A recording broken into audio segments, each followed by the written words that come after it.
Hey guys, this is Greg Rollet, and I'm going to be joined by a very special guest in just a minute, where we are going to be talking about some of the ways that you can start using meditation in your daily practice to give you a whole host of benefits. We're going to be going through that in just a second. If you are joining us live, make sure that you use the comments feature, ask any questions, any feedback as we go through. We'd love to know what you are thinking about this conversation, this topic, and the questions that you have about meditation, because I'm sure that you've heard of it. Maybe you've tried it. Maybe you have friends that have tried it, and maybe you just haven't gotten started yet. There's maybe some misconceptions, maybe some things that are stopping you from making this a daily practice. And hopefully in today's stream, we're going to be able to answer some of those objections and really help you to start using meditation as a daily practice. And joining me today is someone who has used meditation in his life for more than a decade with a whole host of benefits. He is the author of the forthcoming book, Meditation, Not Medicine. He's up in New York City right now. Adam Weber. Adam, welcome to today's broadcast. Good morning, Greg. Thank you for having me. I'm really excited for this conversation because you're someone who has found meditation and made it a daily practice in your own life and are now helping others to use it as a practice as well. Let's just start with a big, broad question. Why should we be making meditation a part of our daily practice? And, maybe just a little bit about how you use it in your daily life and how you think it benefits you. Well, we're all facing different levels of our own stress and anxiety, especially at a time like now around COVID-19 and finding out it's not going away as quickly as we thought it was going to be. It's very stressful. Some people have not been able to get back to work. For example, my kids are only able to go to school 2 days a week in person. The rest of the week is virtual schooling. My wife is a teacher. She's actually in the building, but they're breaking the classes into chunks, so she doesn't see all her kids all the time. And it's just a really stressful time. And it's a stressful time with over 200,000 that have passed away here in the United States. Actually, more than 209,000 as of this morning. And millions and millions and millions of people affected by this disease. It's caused a lot of stress on us. It's caused a lot of stress on people like myself and others I know who are small business owners who are anxious and eager to get going, but are unable to do so right now. And talk to me a little bit about how you've used meditation to maybe deal with some of that stress and anxiety yourself, because again, you're going through it. You're right in New York City right now, which has gotten a lot of media attention for what's happening there and, a lot of the economic shutdown. How have you been able to, again, the cool thing is you've been using this for years before the pandemic that we face now, but how have you seen, using meditation help you over the last few months? Well, let me describe it two ways. Once I use it just based on daily stressors. But if you think of a bottle of soda, where when you shake it up, it's ready to explode. Think of that as yourself or another person. And when you're using meditation, you're able to stop a lot of that breakup, that shake up from actually happening. And you can live better, live a higher quality life, not have the same stress levels that you normally have. It's like it's a stop on having that stress and anxiety build up to the point where it's hard to deal with. So that's how I use it personally. Others that I work with and teach, they're using it in a similar way. Also, people are worried about things, whether it be trying to go out. Restaurants are starting to reopen now. Stores are starting to reopen now. But people are stressed out and anxious to go out. So they're using it a way to kind of lower their inner temperature, calm their mind and live a better quality life. I think not just in New York City, but a lot of people all around the world can use something like meditation to calm some of that anxiety, some of that stress, and have that clear level head going into a lot of situations. And if you're watching this live, if you're watching the recordings, we're now going to jump into some of the biggest questions that stop people from starting using and utilizing meditation and the benefits of it. And, I think one of the first big questions is, Adam, do I need to do this every single day? Do I need to be, is it a one time a week thing? If I just do it once, am I going to cure myself from all the ailments? How often should I be using something like meditation? Well, let me say it this way. You're better off doing it every day. You want to realize the benefits of it, do it every day. It doesn't take long. You're not spending hours doing it. You're spending minutes doing it. And it's important to have that every day. Also, developing a habit has been shown it takes sometimes 20, 30 days or even longer. It really varies on the person. Those I've spoken to says sometimes between 20 and 66 days. I'm not sure it takes a full 66 days for most people, but it's a good idea. And when you develop that habit, you learn to work with it every day. In fact, personally and others I speak to look forward to it because it's a little bit of quiet time where they can get away from everything, get away from the office, get away from people in general, get away from the television screen, and just relax and help them calm their inner storms. And so I know that there's so many benefits to utilizing meditation, as do you. And to make it a daily practice, I could see right now, some people are saying, Adam, there's just no way. Like, I don't have another 10, 15 minutes in my day. I mean, you have kids, I have kids. There's chaos at all the times. If I have, 15 minutes, I just, how do we find that time to, maybe put aside for ourselves so that we can have a better day, a more clear-headed day, a more level day in our lives? How have you been able to do that? Again, being a father, being a family man, running a business, you don't have a lot of free time, I'm assuming, that you're ready to give away. Yeah, no, that I'm no different than anybody else. It's I still have my real estate business. I'm still teaching meditation. I'm still doing online work now that we can't do it in person.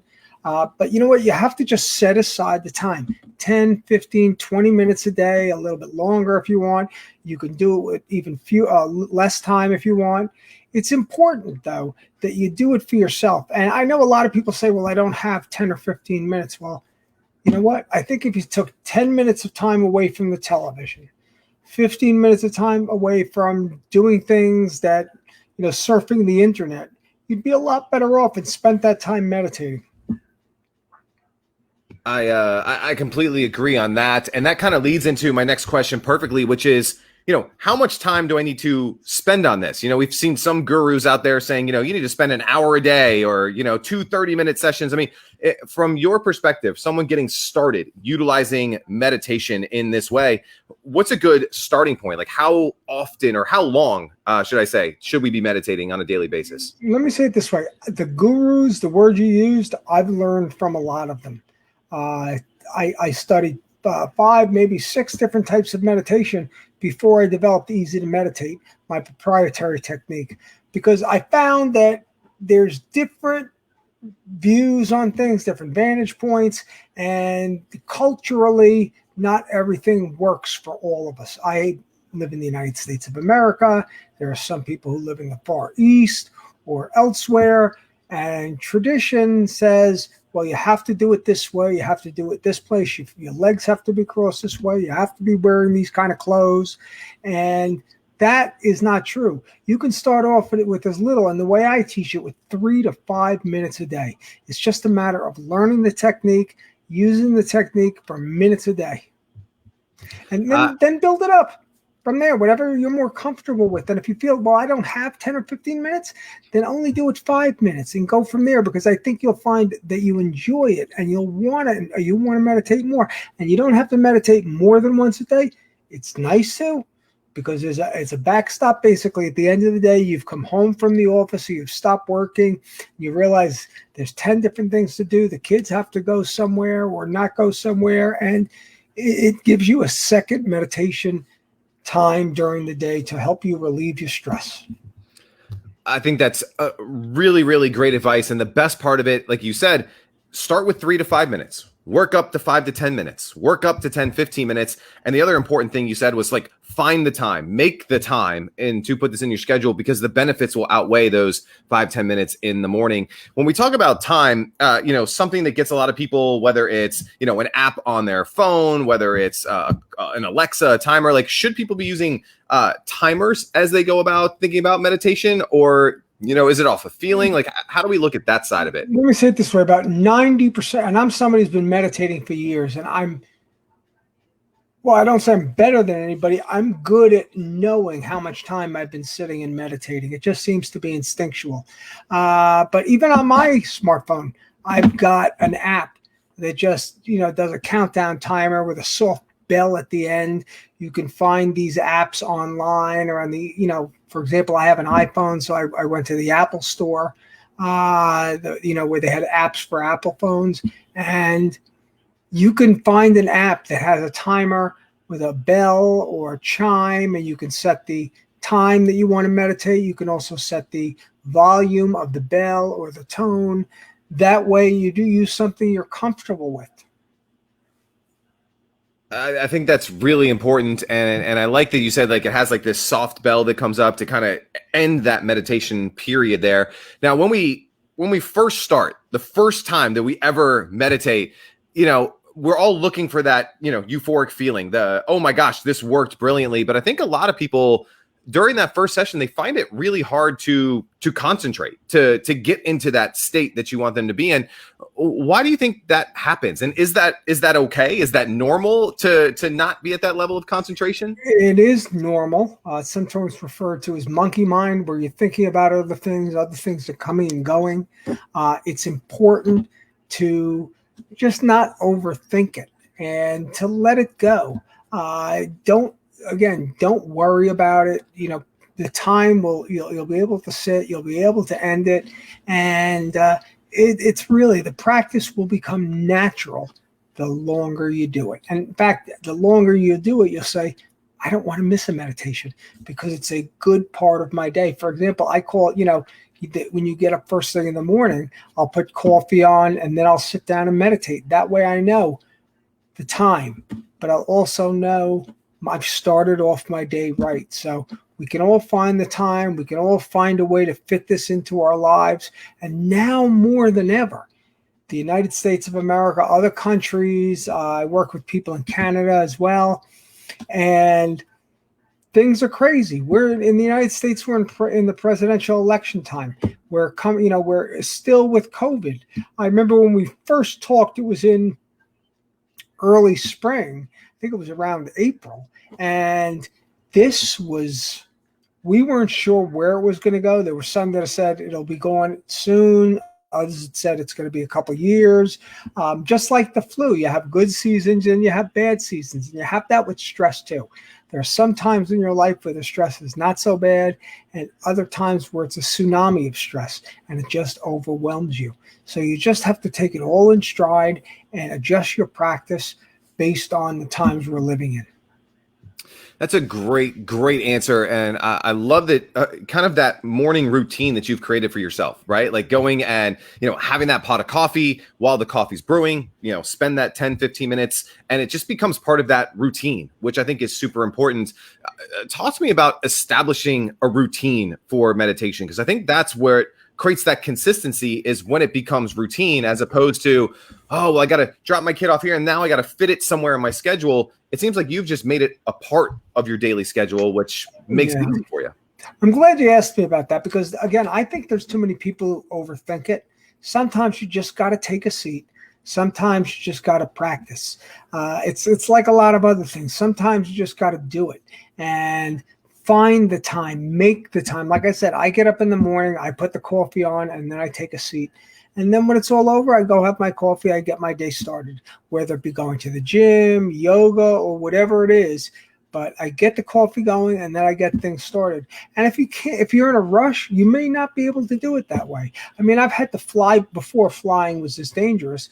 I would fly. So I might do it because where I live in New York, it might take me an hour to get to the airport, whether it be LaGuardia or Kennedy.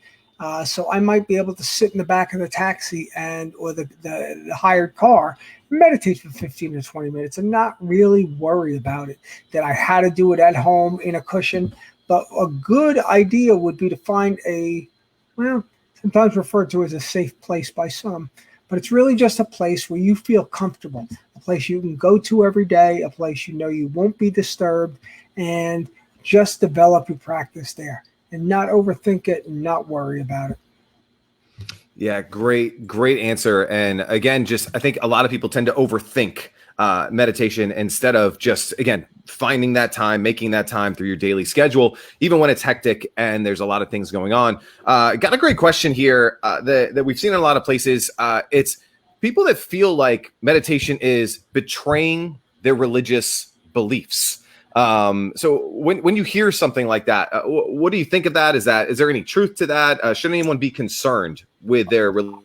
I understand that question, and although it's not something that is really valid, and I'll tell you why. Like, for example, I'm a Jewish guy from Long Island, and a lot of the practices that people learn are from another religion or from another region of the world, and they have certain customs, whether it be certain clothing they wear, the way they cross their legs, whether they use a meditation cushion, whether they're using incense. I mean, one of the types of meditation I had studied previously, they would actually burn incense during the meditation. Now, personally, for me, that's not something that works. Or in some meditation, they'll chant or I used to go to a yoga class where they would do a little bit of chanting after they meditated and before they meditated. But for me, that's why it's called easy to meditate. There's no rules. You could adjust things. If you want to use a mantra, use a mantra. If you want to focus, close your eyes and focus on your nose or somewhere at the space, that's fine. If you want to keep your eyes slightly open and look at a spot on the wall, do that too. Again, that's why it's called easy to meditate. So yeah, there's too many rules people have are preconceived notions of what meditation is supposed to be, what they've seen on TV, what they'll see in a magazine. But really, it's a personal practice that you should adjust and can adjust just for yourself. Yeah, great answer there. And this kind of goes along with that. And again, kind of goes with the overthinking that we've been talking about. But let's talk about our eyes. Should we close our eyes? Should we keep them open? You just mentioned like have them, a little open, maybe focusing on the sunlight outside. What are your thoughts on closing eyes, or is that just something that people generally tend to overthink? Well, I think it's something that people do tend to overthink. With my technique, easy to meditate, there really are no rules. I personally keep my eyes closed. I'd say more than 95% of the people I work with keep their eyes closed. Some people don't because they have a fear or they're not comfortable with it. But close your eyes slowly. Enjoy the calm. Enjoy the darkness. Enjoy the quiet. And just worry about releasing some of that stress and finding a happy place, a calm place, a place you're happy with. Yeah, great answer. This one, again, it falls in kind of that same category. Is there anything specific I should wear, or what should I wear while I'm meditating? With meditation, that's again another time. There at times there are preconceived notions that you have to wear some sort of clothing or dressing, or that you have to sit on a pillow, or you have to wear shoes, or have to be barefoot, or have to keep your fingers a particular way. But none of that is true. Sit down, take a seat, wear what makes you comfortable. It's ironic you asked that question, because these days when I wake up early, I'm just wearing something I wore to bed the night before. Now, when I worked in the corporate world, I would sit there and I would be wearing a suit. Maybe I'd loosen up the tie, maybe I wouldn't. Some of the designs you're going to see of me out there that are part of meditation, not medicine, and easy to meditate are going to be me in the old blue suit sitting there. It's a cartoon drawing in the suit. But you could do it any way you want. You can wear anything you want or not wear anything you want and just wear a robe and relax. But for me and for you, it should just be about taking a seat and getting started.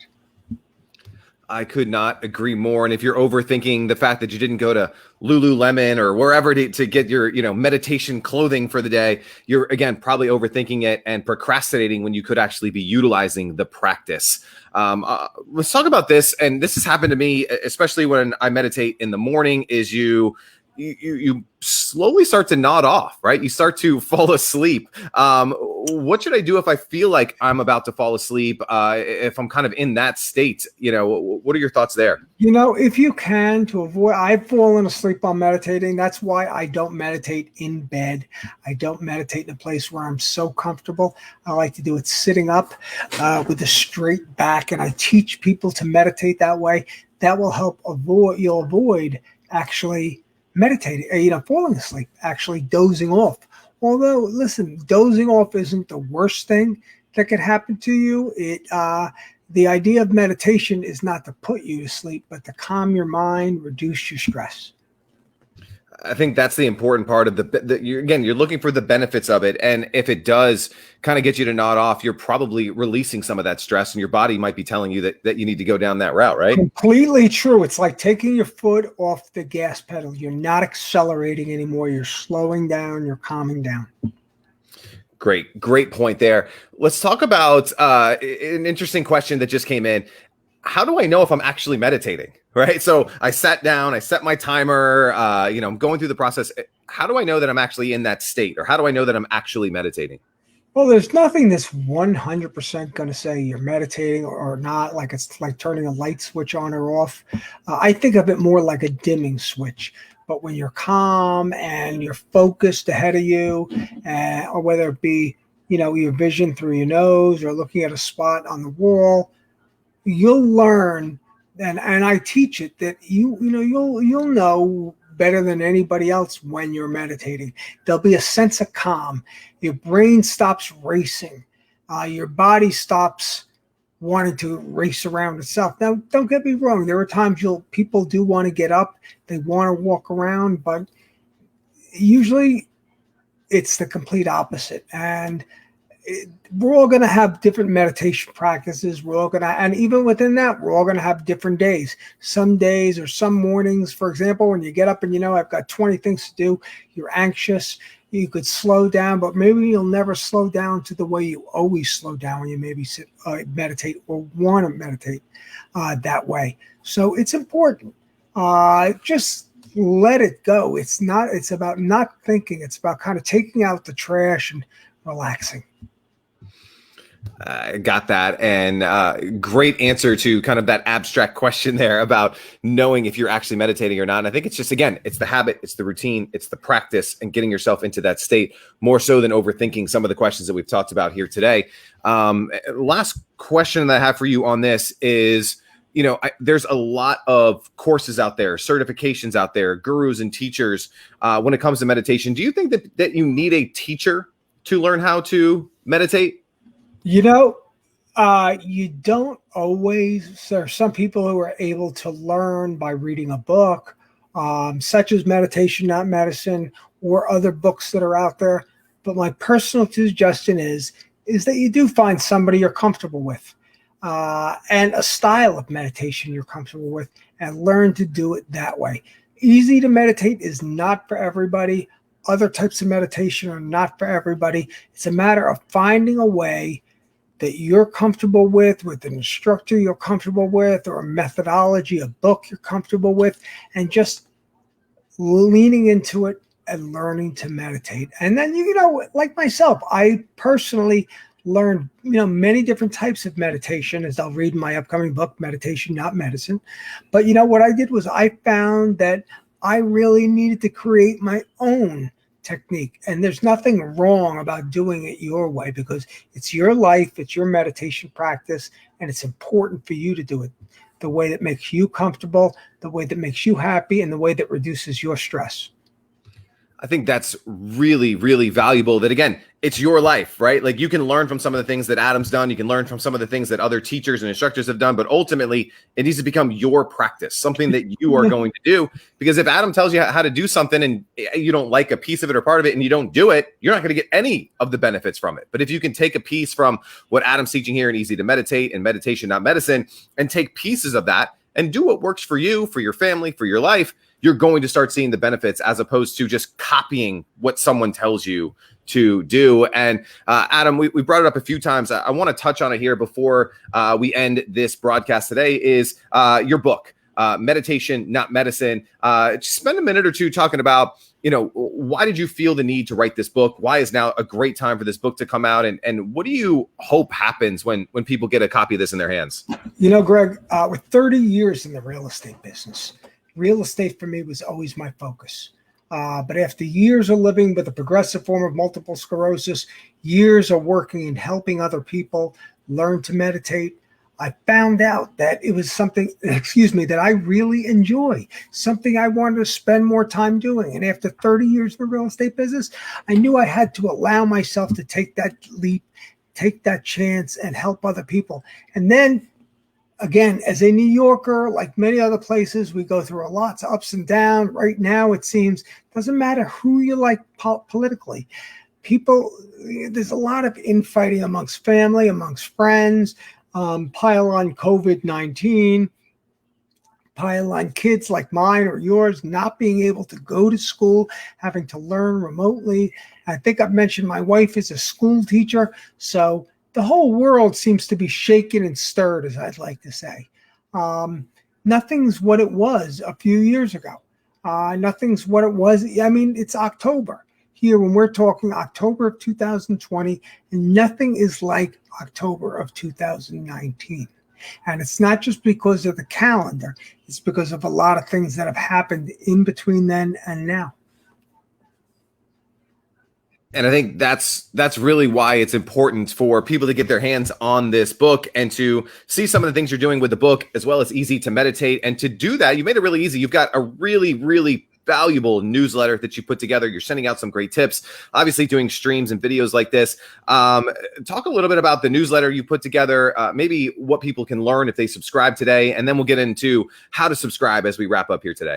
Yeah, well, if people, are looking for more information, I do mine in a video format because it's easier for people to absorb, easier for them to learn than having to sit down and write something out. So I'm putting a lot of the information on YouTube, a lot of the information on my website, meditationnotmedicine.com, coming out in the book. So people have multiple different channels or multiple different ways to consume what they want to know about this, about meditation, about this technique, and moving forward. So yeah, it's just a matter of sending out tips, sending out information, getting on the computer here on live streaming, on Facebook, and also in just video content I'm producing and putting it out there and letting people consume it at their own pace, letting them implement at their own pace. If they need more help, they can reach out to me. The information is on my website, www.meditationnotmedicine.com. And there's plenty of different ways we can work together individually, small groups, larger groups, corporate. We can do it in person. We can do it remotely via like a streaming service or a Zoom. There's a lot of different ways. And when I deliver content, deliver that newsletter, people just know, what, here's a guy who knows what I'm going through, went through it himself. And, also here's a guy who can help me. Not everybody's going to say that, but there are plenty of people who say that and say, yep, I was in the corporate world just like that guy. Also, he's a small business owner. I am too. He's got a wife and kids. I do too. What I found more and more is that I'm actually getting calls from parents saying, this content or this newsletter, these videos, they're great, but what I really need help with is my son, my daughter. And because of COVID, because of schooling, we're finding more and more kids are needing a way to deal with their stress and live a better quality life. And when the kids do better, the family does better. Could not agree more. And so if you have enjoyed this live presentation today and you want to learn more about what Adam's doing to stay up on the book and learn his easy to meditate system, head on over to meditationnotmedicine.com. You can sign up for the newsletter there where he's sending out videos and tips and information. And also, I think just some accountability, right? Just seeing that message from him on a regular basis to say, you know what? It's time. It's time that we go ahead and get started and use meditation to relieve some of that stress, anxiety, give us some calm as we go through any difficult situation in our life. Again, that's meditationnotmedicine.com. Sign up for the newsletter. In that newsletter, he's got links to go see the videos on YouTube and Facebook and the different places. So make sure that you head on over to meditationnotmedicine.com. And one more thing, Greg, the book will be out in January of 2021. But in the meantime, I'm going to be putting a lot of the same information out there. You could reach out to me. We can do a phone call. We can do a coaching session. We have an online course called Easy to Meditate. So I want to make it easy for people. And some people don't want to admit that they are meditating or that they're taking medicine or they're doing anything like that. So I want to make it as easy and as comfortable for people to do and utilize as they can. And that way, again, unfortunately, especially I found maybe people like my parents that figure they're older, they've been through much, that there's a lot more in their sense. There's a sense of shame maybe, which I think is just, it's nothing anybody needs to worry about. Especially now, we're living in crazy times, and it's time that we take accountability. We deal with our stress. It benefits not only us, it benefits our family, our coworkers, our friends, everybody. I could not agree more. So again, head on over to meditationnotmedicine.com. Get updates on the book, the Easy to Meditate course and program you put together, as well as weekly tips to help you to utilize meditation in your life. Adam, I want to thank you for spending some time out of your day to be here live with us here today. And I hope people take some of these insights, some of this information, and they start to use it in their everyday practice. So thank you for sharing that, my friend. Thank you, Greg. I appreciate you having me, and I look forward to speaking to you again. And thanks to everyone here for watching live. If you're watching the recording, thanks for being here. Make sure you leave a comment below. Let us know one of the big takeaways, one of the biggest things that you learned from today's stream. As soon as you do that, head on over to meditationnotmedicine.com, and we'll see you guys in the next episode.